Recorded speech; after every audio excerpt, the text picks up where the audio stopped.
We're here at Connected World and excited to be here with John Grimes. He just finished a great presentation on the insider threat, and we wanted to find out a little bit more about his involvement as a director there at the University of Alabama, Birmingham, and maybe we can get a little bit of a background and find a little bit more what you're doing there.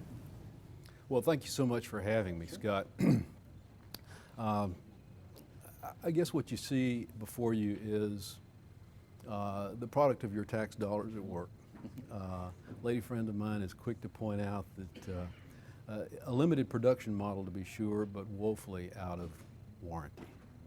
But 30 years in uniform, 13 of that in the intelligence community as a special agent, U.S. Army counterintelligence.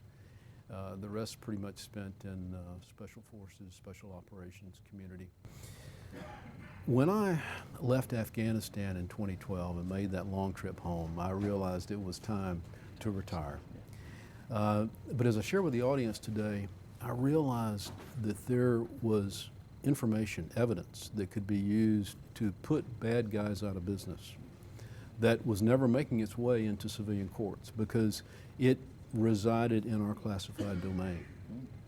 And I decided on that long trip home that I wanted to invest the epilogue, if you will, of my professional career in all things cyber, to look for ways to apply my years in the community as well as special operations to legally, morally, and ethically make those tactics, techniques, and procedures that we use to collect that evidence in the classified domain available to make the world a better place, really available to the American taxpayer who paid for their R&D to begin with. That's a pretty normal looking college kid that I might see sitting in any of my classes, but didn't quite turn out that way. A guy from my generation back in the 70s, Jonathan Pollard, and Robert Hansen, the FBI traitor, and Aldrich Ames with CIA. Now, it's important to note that both of the characters on the bottom were lifestyle polygraphed for 5 years or more before their